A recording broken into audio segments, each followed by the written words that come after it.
Hey Trails Collective, Ian here with the results and voices portion of the weekly rundown for the week ending in December 18th, 2020. So this past weekend, there may have been a couple that I missed, but the prime one that was on the radar was the Hellgate 100K. So Horton was supposed to be on board for doing a video to intro you to the Hellgate 100K. But for those of you who know Horton, won't be surprised that he wasn't really able to figure out the video and the sharing of the video to make that happen. So for all of you who know what the Extreme Ultra Running and Horton's webpage looks like, you might not be surprised that he couldn't figure out the video and the video sharing. So standing in Horton's stead is Stud-S Amy Rusiecki. Hi, this is Amy Rusiecki, and Ian and the folks at Trail Collective have asked me to give you a little bit of an introduction to the Hellgate 100K, which happened this past weekend. So, the Hellgate 100K, it's down in Virginia. It's a point-to-point race put on by Dave Horton. It is...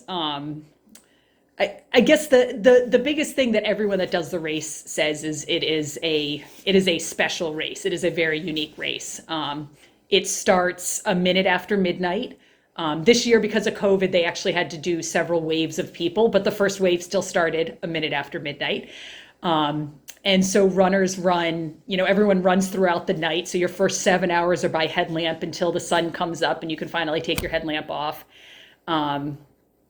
You go point to point, starting at the Hellgate State Park and ending at Camp Bethel, which is 100K worth of Horton miles away. I think the actual distance of the race is 66.6 miles.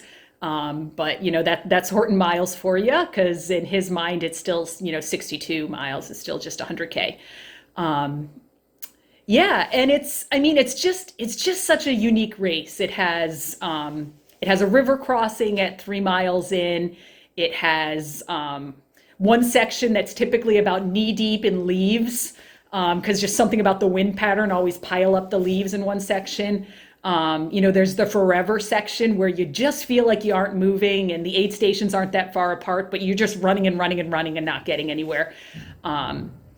But then it's also a Horton race, and Horton races, he's just known to be somebody who, he cares about every participant. He'll sit there and, heckle you at every single aid station. But I'm sure this year, even with COVID, he still hugged every single finisher at the finish line, because that's who Horton is. He gets to know every single person who does his races in a really beautiful way. The Hellgate 100K has been around for, I think this year was the 18th year. I've run it a couple of times. Every year it kind of has a theme. I don't know what they're calling it this year, but, I did it the year that it was the hotter than Hellgate. And I think it got up to about 80 degrees that day. I remember lying down in every single stream crossing over the last 10 miles. My husband ran it one year when it was Frozen Gate. I think it maxed out at about 10 degrees the day that he ran it. I also ran it a year that it snowed. So that was Snowgate. It snowed the entire time we were running. Every year kind of has a theme. Heaven forbid if it's a good weather day, Horton typically just calls it Sissy Gate, because you didn't get the true Hellgate experience if you weren't, running through the cold. And experiencing the number one injury at Hellgate, which is Hellgate eyes, frozen corneas. Number one injury that you get at Hellgate. So I could probably go on and on, but these are just kind of a couple of the things that make this race, truly unique, truly special, and one that I think should be on every runner's bucket list. So of the 134, I think starters, 121 finishers, Hellgate this year, and as Amy mentioned, I'm not sure what it'll be called, but one of the, I think, milder runnings, saw some really fast times. The two individuals that now are the new course record holders, well, I think the top two males, I think, were under the prior course record. Leader on the day was Michael Dubrova in 10:16, followed by Jordan Chang, coming on hard, I think, in 10:42. And the top master on the day, John Anderson, in 11:26. In the women's field, Leah Yingling crushed it in 12:07:27. And the second place female, I think, was Rachel Spalding in 12:23. Just a flying year. And they may have both been under, on the female side, the prior course record as well. So I did reach out to both Michael and Lee. Thanks to both of you for the rapid response time. Let's dig in with Michael for the overall win. All right. Well, I was asked to share a few of my thoughts from Hellgate 2020. I guess I'll start by just, thanking David Horton and all the volunteers and everybody that participated. I think is really a great and special experience for everybody, and felt super safe and felt very doable with all the COVID restrictions and concerns. So yeah, tip of the hat to everybody who made that happen.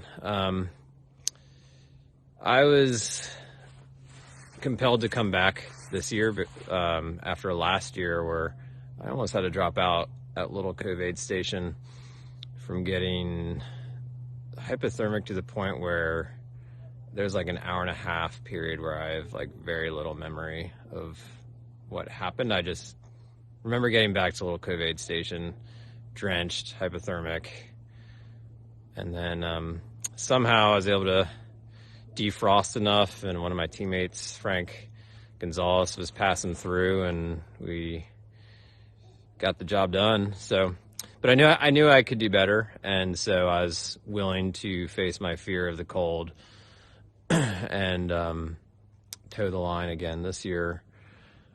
Yeah, the race started super relaxed, super fun. As John Anderson, Jordan Chang, Chris Roberts, Frank Gonzalez, we're all just kind of, I think, having fun first few miles, climbed up Pettit's Gap, and I knew Jordan was in really good shape, and I wasn't sure if he's going to make a move and break away first, but part of me just wanted to focus on getting to Little Cove Aid Station for the personal reason of just redemption, and I knew that would feel good. But I did start to gap Jordan a few miles after Camping Gap, I think. And then I was basically just running scared the rest of the race, thinking he was like a minute and a half, 2 minutes behind me the whole time. And I knew if I get to Little Cove Aid Station, then I would get to my strong suit, which I think is super technical, single track, descending, and I felt safer. I felt like if I had a lead over Jordan, by the time I got to Little Cove Aid Station, I felt safer, kind of just being in the woods. And just ran with a lot of gratitude and appreciation for the moment, and kind of just pretended like I was a teenager, just like tearing through the woods. And it felt very freeing to kind of like run and race with that kind of mindset and not be super cranked about splits or anything. And just a lot of mindfulness. The past few years I've been working a lot on meditation, mindfulness, gratitude for just like the present moment. And a couple years ago I had surgery for bilateral inguinal hernias, and so I couldn't really run for a while. And so I remember it's fresh in my mind of what it's like to not be able to run. And so to run Hellgate this year, to run free and just run through the night, and it's just a priceless experience.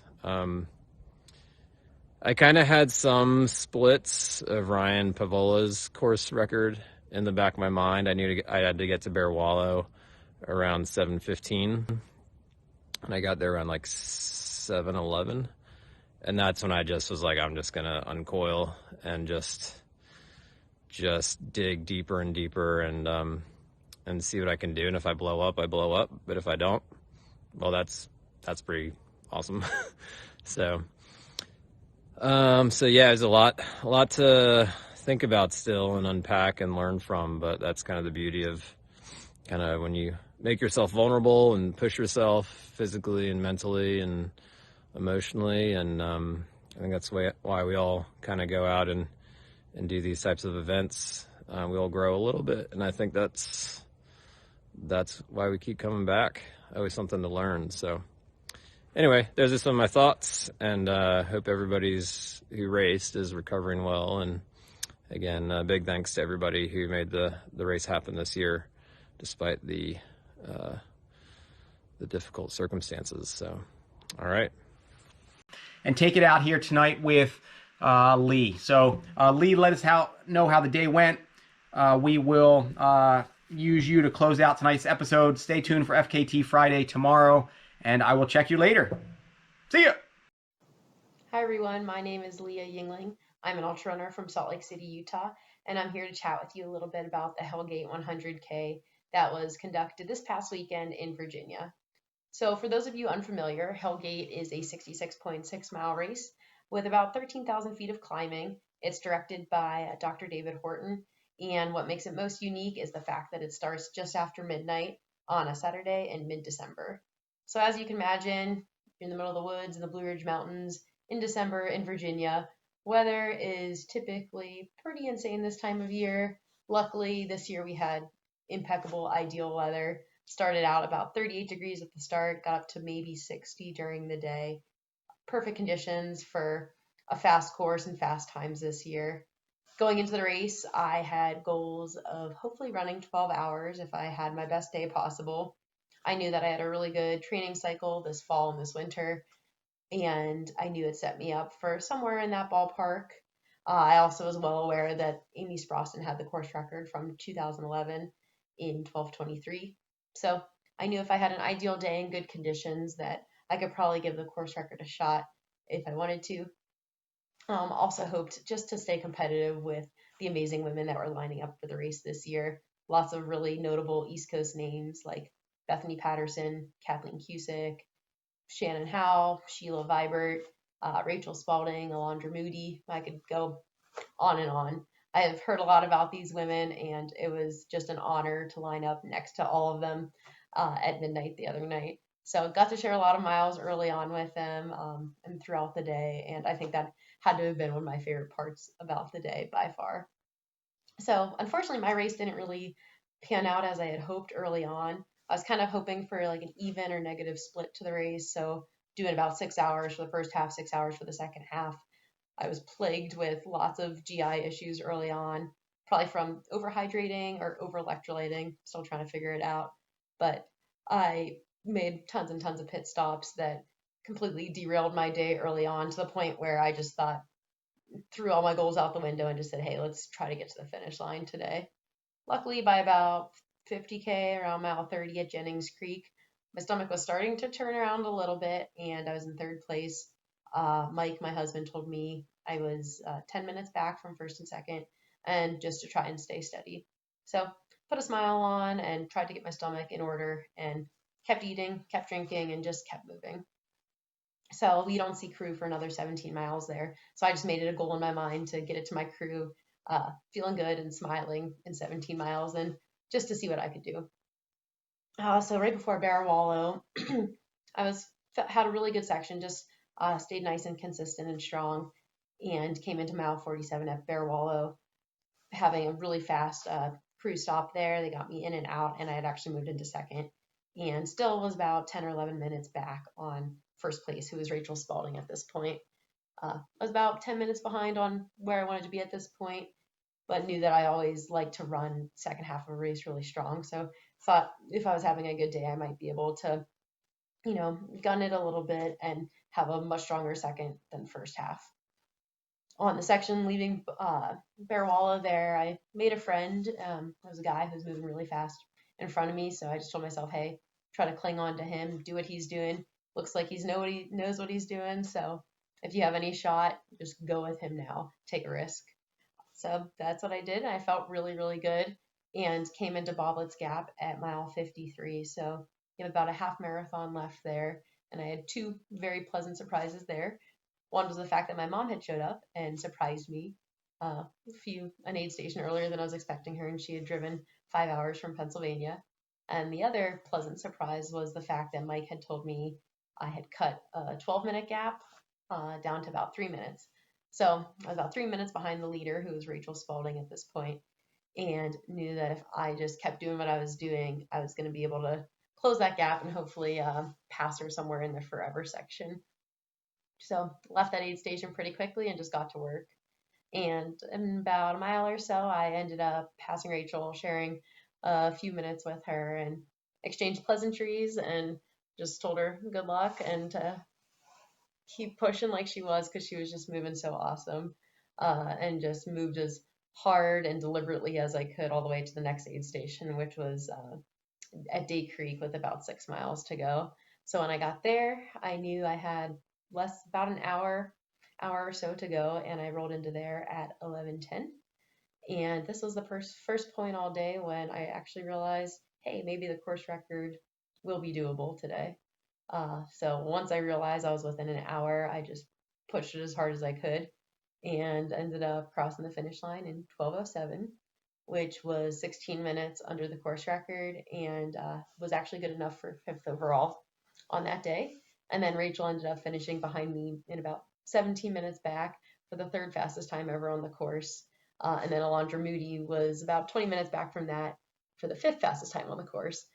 So just a really exceptional day for all the women that were out there.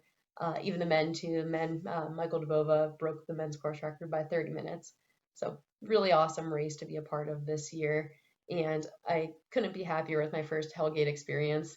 I think it was a disservice that I got such great weather this year. I think I need to go back and do the real deal and have some pretty crappy Hellgate weather. But next year is going to be my husband's year, and then maybe in about 2 years, I'll be back to try and give my sub 12-hour goal one more go. We'll see. But for those of you who are ever considering running Hellgate, you need to do it. It's an exceptional and unique experience that you can't get anywhere else. And David Horton just does a phenomenal job putting it on. So highly recommend. Really classic East Coast race, and you'll leave it wishing you never stepped foot on rocks or in leaves ever again.